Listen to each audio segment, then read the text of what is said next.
Hello everyone, welcome back to my channel. तो सुबह 5 बजे मैं जगी थी तो बाहर का नज़ारा कुछ इस तरीके का था और मैं झाड़ू लगा रही थी। उस टाइम मैंने सोचा कि चलो ब्लॉगिंग स्टार्ट कर देती हूँ।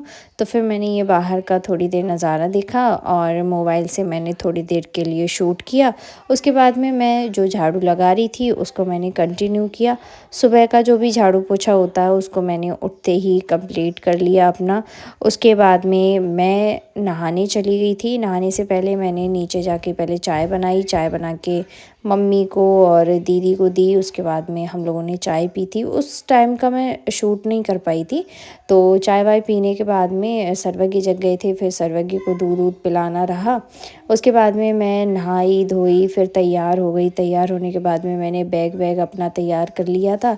बैग में जो मुझे बुक्स वगैरह रखनी थी उनको तैयार कर लिया था जाने के लिए। गाइस, ये मैंने जूतियाँ मंगाई हैं जिनको मैं घर में पहन सकूं। ये इस तरीके की हैं नीचे कुछ।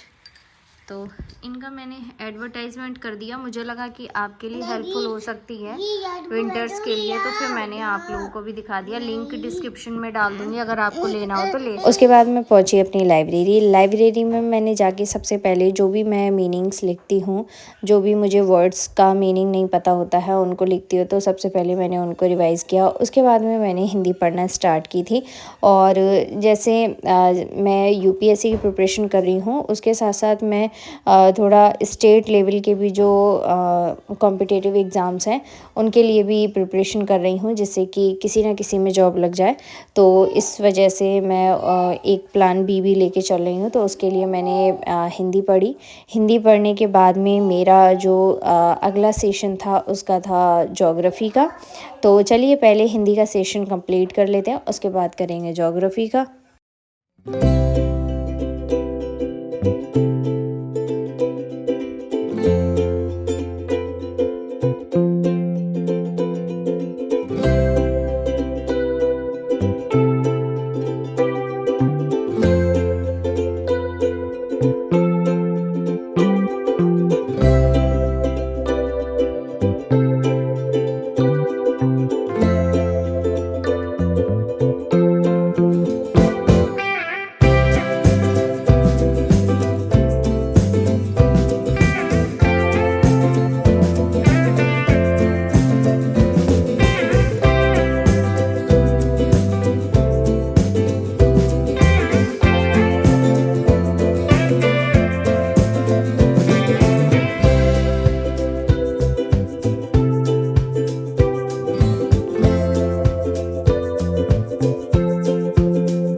हिंदी पढ़ने के बाद में मैंने स्टार्ट कर दी थी अपनी ज्योग्राफ़ी। और लाइब्रेरी मैं फ़र्स्ट टाइम गई हूँ और इससे पहले मैं कभी लाइब्रेरी नहीं गई। और दूसरी चीज़ ये है कि काफ़ी टाइम बाद मैं घर से बाहर निकली हूँ, तो थोड़ा सा मुझे आउट सा फील होता है और थोड़ा हेजिटेशन सी रहती है। तो अभी फ़िलहाल मैं बहुत ज़्यादा कंफर्टेबल नहीं हूँ, बट धीरे धीरे मैं कंफर्टेबल भी हो जाऊँगी। जैसे कल मैं गई थी तो कल इतना ज़्यादा कंफर्टेबल नहीं थी मैं। और जो सीट मुझे अलॉट की गई है वो किसी दूसरे की थी, उन्होंने छोड़ दिया है। उसके बाद में मुझे ये सीट अलॉट हुई है। उसके बाद में मैंने देखा कि उनके बहुत सारे स्टिकर्स वगैरह लगे हैं, तो उनको मैंने छुटाया। उसके अलावा जो लाइट लगी हुई थी इसमें जो टेबल है उसके ऊपर, तो उसमें क्या था, उन्होंने एक पेपर सा चिपका रखा था। तो उससे क्या था कि बहुत अच्छे से लाइटिंग अच्छे से आ नहीं रही थी। तो फिर मैंने उसको भी छुटाया। मैंने देखा कि मुझे लगा कि लाइब्रेरी वालों ने ही इसको लगा रखा है। फिर मैंने दूसरे लोगों की लाइट को देखा, फिर अपनी लाइट को कंपेयर किया। तो मुझे पता चला कि जो पहले पढ़ाई कर रहे थे यहाँ पे, उन्होंने जो है वो लाइट पे कुछ लगा रखा है, जिससे कि लाइट बहुत कम आ रही है। तो फिर मैंने उसको हटा दिया था। उसके बाद में जो लाइटिंग थी वो बहुत अच्छे से आने लगी थी और जिससे कि मुझे बहुत अच्छे से साफ साफ दिखाई दे रहा था। उस टाइम क्या था, बहुत अच्छी लाइटिंग नहीं थी तो मुझे पढ़ने में थोड़ी प्रॉब्लम हो रही थी, अंधेरा अंधेरा सा लगता था और वीडियो शूट करते टाइम भी मुझे वीडियो प्रॉपर साफ़ नहीं दिख रही थी। तो इस वजह से अब मुझे बहुत अच्छे से समझ में आ रहा है। तो चलिए ज्योग्राफी का जो सेशन है उसको कंप्लीट कर लेती हूँ मैं।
ज्योग्राफ़ी पढ़ने के बाद में मैंने अपना पॉलिटी का सेशन स्टार्ट किया और थोड़ी देर पॉलिटी मैंने पढ़ी तो थोड़ा सा मुझे बोरिंग सा लग रहा था। फिर उसके बाद में मैंने क्या किया कि जो इंग्लिश कन्वर्सेशन वीडियो रहती है जो मैं देखती हूँ तो उसको मैंने देखा। उसके अलावा जो भी मीनिंग्स वगैरह मुझे नहीं आ रहे थे उनको नोट डाउन किया और उसके बाद में मैंने थोड़ा सा चैट जीपीटी से भी थोड़ा बहुत सर्च किया। तो इस तरीके से मैंने थोड़ा इंग्लिश का पढ़ा, उसके बाद में मैंने पॉलिटी का पढ़ा। और आज मैं खाना खा के नहीं गई थी तो फिर मैं इस वजह से जल्दी आ गई थी। अपनी लाइब्रेरी में गई थी सुबह 8:30 बजे और 2 बजे मैं वापस आ गई थी। उसके बाद में मैंने घर पे आके खाना वाना खाया। तो चलिए मैंने थोड़ा जल्दी बता दिया है तो इसको कंप्लीट कर लेते हैं म्यूज़िक के साथ में, या फिर मैं ऐसे ही बता देती हूँ कि लाइब्रेरी से मैं निकली थी तो थोड़ा बहुत मैंने शूट किया, लेकिन थोड़ा हेजिटेशन रहता है कि अकेले जाते हैं तो थोड़ा अजीब सा लगता है। तो इस वजह से मैंने थोड़ा सा ही शूट किया, उसके बाद में मैंने बंद कर दिया। और उसके बाद में मैंने घर पे आके दाल चावल खाए थे। दाल चावल खाने के बाद में फिर से जब मैं आई थी तो सर्वज्ञ सो रहा था, फिर मैं ऊपर चली गई थी अपना फिर से स्टडी स्लॉट कंप्लीट करने। तब तक सर्वज्ञ जग गए तो फिर मैं सर्वज्ञ को भी ले गई थी ऊपर, सर्वज्ञ को ऊपर ले जाके सुला दिया। उसके बाद में मैंने जो पॉलिटी का मेरा सेगमेंट था जो कि मेरा कंप्लीट नहीं हुआ था तो उसको मैंने पढ़ने बैठ गई थी, क्योंकि पॉलिटी मैंने थोड़ी ही पढ़ पाई थी। आज ज्योग्राफी का जो सेगमेंट था वो थोड़ा लंबा हो गया था। हिंदी मैंने पढ़ी थी, इंग्लिश मैंने पढ़ी थी, तो इस तरीके से काफ़ी सारी चीज़ें आज मैंने कवर की। तो आज जो मेरे स्टडी का रहा वो बहुत ज़्यादा प्रोडक्टिव रही मेरी स्टडी, क्योंकि जो चीज़ें मुझे डीपली समझनी थी वो मैंने समझी। उसके अलावा जो मुझे मीनिंग्स वगैरह नहीं आते थे वो मैंने लिखे। तो काफ़ी अच्छा रहा आज का मेरा स्टडी सेशन अपनी लाइब्रेरी में। और लाइब्रेरी में जाने से ऐसा होता है कि कोई डिस्टर्बेंस नहीं रहता है, इतने अच्छे से स्टडी हो जाती है कि क्या ही बताऊं। और ये जो मेरी है बुक, ये नोट्स है मेरे स्टेट लेवल के जो हैं, एग्ज़ामपुर से मैंने मंगवाए हैं ये नोट्स। तो इसमें जो हिंदी का सेगमेंट है उसको मैंने कंप्लीट किया। तो सबसे पहले मैंने क्या किया कि इसमें जो क्या कहते हैं ऑप्शंस थे उनको मैंने देख देख के टिक कर लिया। उसके बाद में इसको रिवाइज़ करती रहूँगी मैं बार बार। और इसके अलावा मैंने इसका बैच ले रखा है, तो इस बैच से मैं ये जो हिंदी का सेगमेंट है, मैथ रीजनिंग का सेगमेंट है, इसको अपना कंप्लीट करूँगी। ये सब भी मैं लाइब्रेरी में ही कंप्लीट करूँगी। तो इसलिए मैंने ये बुक्स में निशान निशान लगा लिए हैं कि इनको रिवाइज़ कर लूँगी और जल्दी से थोड़ा 2x पे अपनी क्लासेस कंप्लीट कर लूँगी। तो उससे क्या होगा, रिवीज़न के लिए थोड़ा टाइम मिल जाएगा, बार बार रिवाइज़ करने से चीज़ें याद हो जाती हैं। तो ये है मेरी स्ट्रेटजी। और जब मैं ये निशान लगा रही थी तो ये अपना खेलने में लगे हुए थे। कल जब मैं गई थी अपनी लाइब्रेरी तब ये बहुत ज़्यादा रो रहे थे तो मैं बीच में ही चली आई थी, लेकिन आज इन्होंने बिल्कुल भी परेशान नहीं किया था। ये खेलने में मस्त हैं एकदम से, और इनको एक दिन में ही आदत लग जाती है जिस भी चीज़ की लगती है। तो इस वजह से आज बहुत ज़्यादा कंफर्टेबल रही मैं अपनी स्टडी को लेकर। और मेरी फैमिली बहुत ज़्यादा सपोर्टिंग है। तो लोग कहते हैं कि हमें सपोर्ट नहीं है, तो बिना सपोर्ट के पढ़ाई करना मुश्किल सा लगता है। और गाइज़ मैं ये हूँ, ये मेरा बेटा है, मेरे हस्बैंड गए हैं बारात में और मैं सोना चाहती हूँ, ये सोने नहीं दे रहा है क्योंकि मुझे सुबह जल्दी उठना है और मुझे पढ़ाई करनी है, मुझे लाइब्रेरी जाना है ना बेटा? तो अभी बज रहे हैं 10 और मैं अपना सारा स्टडी स्लॉट कंप्लीट कर चुकी हूँ और अब मैं सोने जा रही हूँ और सर्वज्ञ से बोल रही हूँ कि सो जाओ, सर्वज्ञ सोना नहीं चाहते हैं। सो गाइज बाय बाय, मिलेंगे नेक्स्ट वीडियो में, तब तक के लिए bye bye, take care, bye bye करो सर्वज्ञ, बाय बाय।